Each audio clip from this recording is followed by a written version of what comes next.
Bonjour à tous, bienvenue dans cette vidéo. Aujourd'hui on va voir en quoi la notion d'interaction et la notion de plaque tournante entre ordre, désordre et organisation. En effet, on va voir en quoi les interactions permettent de créer de la stabilité au sein du désordre ambiant et en quoi elles permettent de maintenir cette stabilité malgré toutes les inégalités, les turbulences et les agitations que subissent les systèmes ordonnés. Donc, pour commencer, on va définir ce que sont les interactions.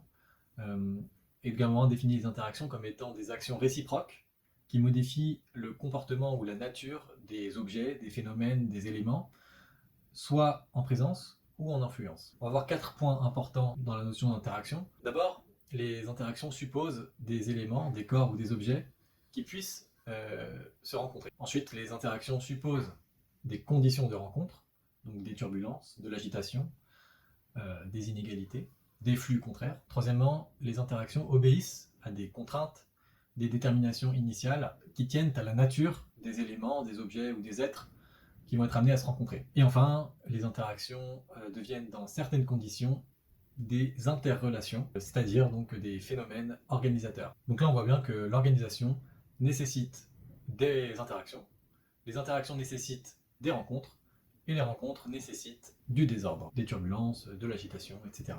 Au niveau des noyaux, des atomes et des astres, on va avoir 3 types d'interactions qui vont permettre de faire naître et perdurer ces systèmes fondamentaux.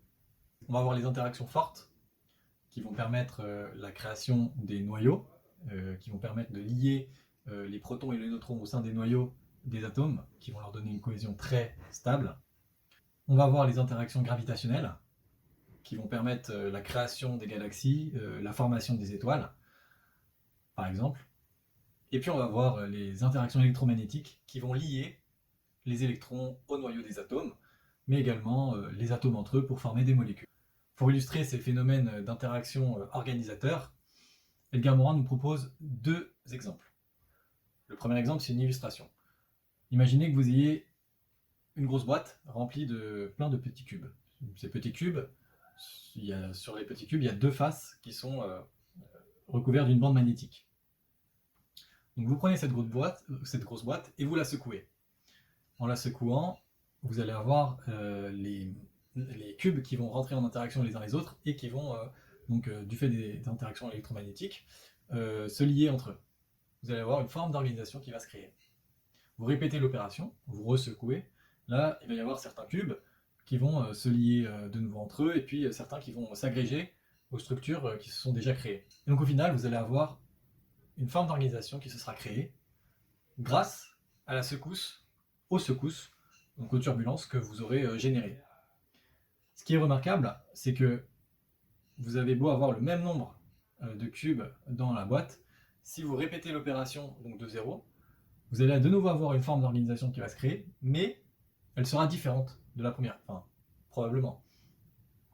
Ce serait hautement improbable que vous ayez de nouveau la même forme d'organisation qui se crée, si vous avez un nombre de cubes suffisamment grand. Donc on voit à travers cet exemple que l'agitation, le désordre, par à travers l'interaction, permet la création de l'ordre. Ce qui est remarquable également dans cet exemple, c'est qu'une fois la forme constituée, les cubes reliés entre eux, vous aurez beau secouer de nouveau cette boîte, l'organisation déjà créée ne se détruira pas, à moins d'un choc suffisamment violent pour détruire la forme ainsi créée. Mais si vous faites des secousses raisonnables, la forme d'organisation restera la même. Le deuxième exemple que Edgar Morin nous donne, ça va être celui de la création des noyaux de carbone. Pour qu'un noyau de carbone se forme, il faut que 3 noyaux d'hélium se rencontrent en 1 millionième de seconde. Ça, c'est quelque chose qui est hautement improbable. Déjà que 2 noyaux d'hélium se rencontrent, c'est assez improbable, mais qu'un troisième en même temps, quasiment en même temps, arrive et rencontre les 2 autres qui sont en train de se rencontrer, ça rajoute encore de l'improbabilité. Ça n'est possible que dans un milieu où, d'abord, il y a un grand nombre de particules, donc de noyaux d'hélium qui sont en circulation, et une agitation extrêmement forte pour que cela puisse se produire. Donc ça se produit au cœur des étoiles. C'est là où les noyaux de carbone se créent. Et cela n'est possible justement que grâce à la haute température qui se trouve au sein des noyaux des étoiles, et donc de l'agitation extrêmement forte qui se trouvent à l'intérieur de ces noyaux.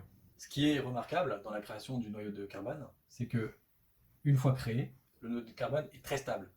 Il y a une résistance au choc bien plus importante que les noyaux d'hélium. Et donc ce noyau d'hélium peut résister à un très grand nombre d'aléas. Par ailleurs, ce noyau ainsi créé va avoir des capacités associatives très grandes, beaucoup plus que ceux du noyau d'hélium, et donc permettre une diversité ensuite dans les formes d'organisation qu'il va permettre de générer. Guermont nous introduit aussi ici l'idée de sélection physique naturelle, qui pour lui est la seule sélection qui existe, non pas de sélection biologique naturelle, mais vraiment une sélection physique naturelle. C'est ce principe-là, selon lui, qui permet d'expliquer que certains éléments survivent et que d'autres ne survivent pas. Et c'est ainsi que se produit le grand jeu du monde, comme l'appelle Edgar Morin. Alors pourquoi on peut parler de jeu? Tout simplement parce que comme dans un jeu, on va avoir les pièces du jeu, les particules opérationnelles, on va avoir des règles du jeu, les contraintes initiales et puis les principes d'interaction, et puis le hasard des distributions et des rencontres. Et puisqu'on est dans les analogies, c'est comme avec un petit nombre de lettres, on va pouvoir former des mots. Avec ces mots, on va pouvoir former des phrases, avec ces phrases des idées, puis ces idées des discours. Ben là c'est pareil, en fait, avec les 92 éléments du tableau de Mendeleïev, on va pouvoir constituer des molécules, constituer des astres, et tout simplement, du fait du hasard et des rencontres, des systèmes vivants vont apparaître, la Terre, des sociétés ensuite, et tout ça à partir d'un petit nombre d'éléments. Et tout ça ne serait pas possible sans ces interactions qui lient le désordre, l'ordre et l'organisation, ce qui va constituer pour Edgar Morin sa boucle tétralogique. Et on va en parler dans la prochaine vidéo. A plus tard.